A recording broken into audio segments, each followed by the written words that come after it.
Alright, so this time I'm gonna try out the second level in the game, Facility, which is a level that's gained quite a bit of fame, partially due to its multiplayer map counterpart, which has seen itself duplicated or carried on in other games, such as the spiritual successor to GoldenEye 64, Perfect Dark, where there's a level called Felicity that it's the same layout as the multiplayer map for Facility in this game, just different textures for that game.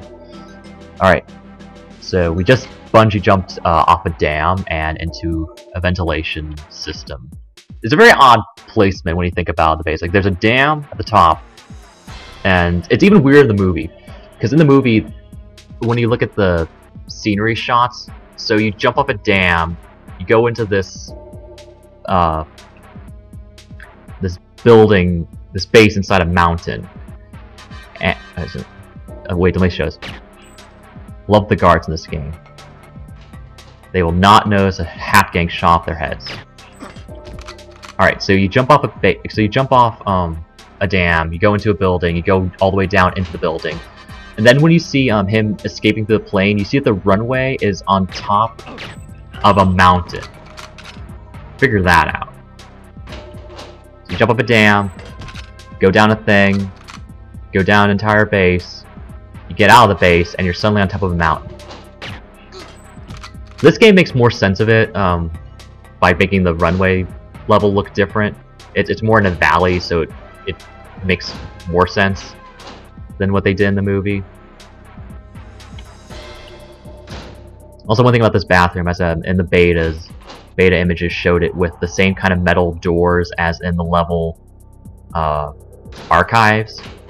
So, even more so, that totally screams, you know, place you'll die in with those kind of rusted doors.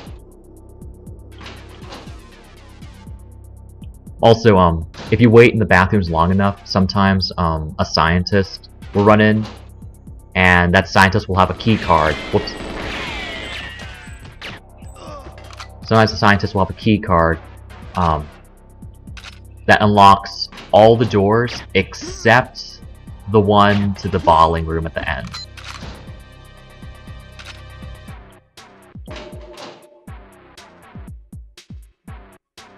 Also, one thing that's interesting is that I read that they had planned at one point to have the kind of secret doors that appear in the archive level in this game. I mean, the doors that appear in archive, like the fake walls that are secret doors, would have appeared in this level too. They also had a lot of different weapons in this level for testing. I mean, at one point they had the laser and the RCP-90 in this level. It was probably one of the earlier ones they finished to test out weapons.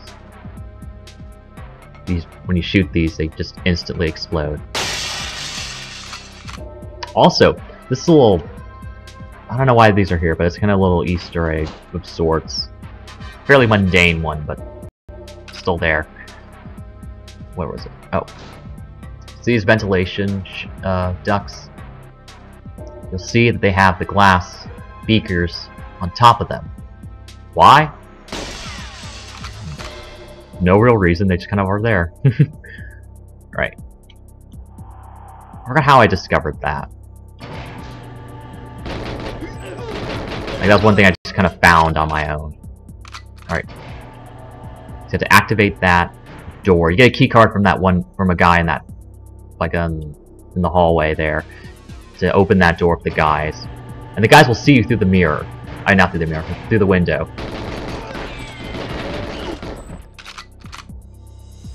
And they'll run after you.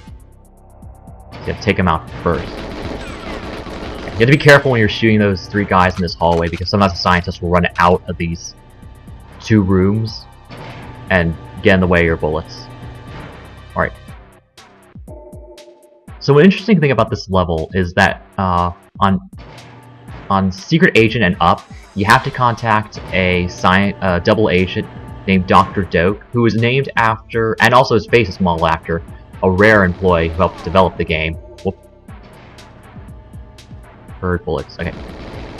And he'll appear, and you have to find him in this level, and he'll give you a device to hack the door to the bottling room. But the thing is, his placement in the level is totally random, and he'll appear in a few locations. You know, like in either these two rooms and in some spots later on, which makes it very hard for speedrunners and people who are trying to whoop. And for people who are trying to beat this level to get the unlock the cheats. I mean, it's not that bad if he's in most of the possible locations. It's bad when he's in one because it's totally out of the way. I'm going to show that to you as soon as these guys stop shooting at me. Okay. So to finish the level, you have to go to the left here. You have to activate this computer to unlock the door or open the door. And the one on the right, it goes to a dead end, but it's a chamber where he could be. You never know if he's there or not. It's so out of the way. And I mean, this level is a pain for speedrunners because these doors are so slow.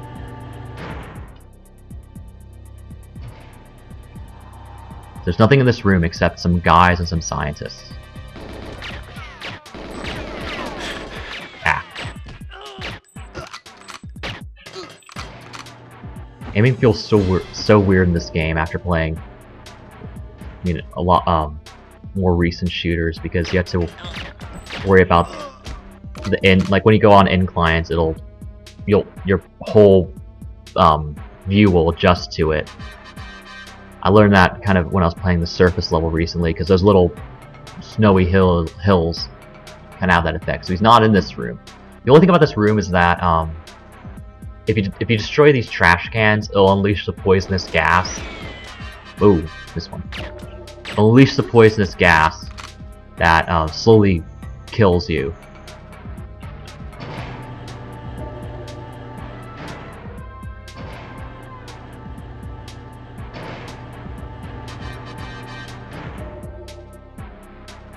Alright.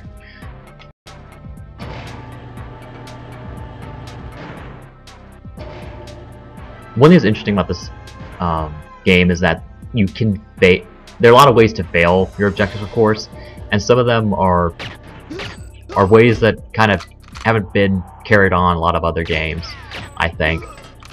Whoops.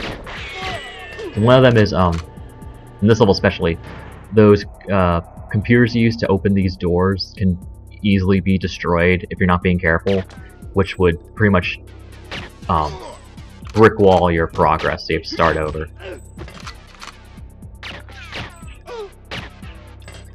There's a lot of trial and error in this game, and I've just kind of played so many times that I've kind of memorized a lot of the things. I've memorized where things are, but doesn't make it I'm still kind of hard to get readjusted to the... Oh, here he is, Dr. Doak. Outdated mechanics and all. Still fun though. You got this thing from him. Scientists just run after you. Though on higher difficulties, they can pull out pistols and grenades on you. Pistols, that makes sense. The grenades, not so much. Alright. Don't think I need to actually use this. Because on easy, you don't need it. You don't need the door decoder. Though if you activate it, it still does what it's supposed to, even that door open regardless. Wait.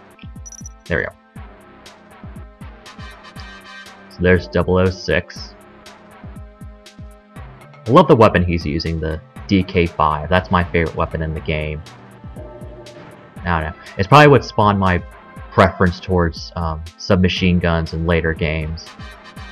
That classic design. I mean, it's not the best. It's not really... Well, easily it's not the best gun in the game. It's just one I like using. It's accurate, and it's not fast at firing. It's decent at firing. Because this is a game that definitely has a problem with certain guns just outright being better than others. Well, with a lot of FPSs. But it's very glaring here. Love it. If you look carefully, most of the time it's just shooting at a wall. Sometimes it'll shoot at the guards, but not all the time. Flip things.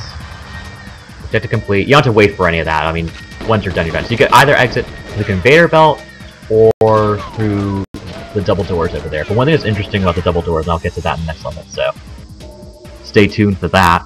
You just shove a rifle into your back pocket. Ah, James Bonds.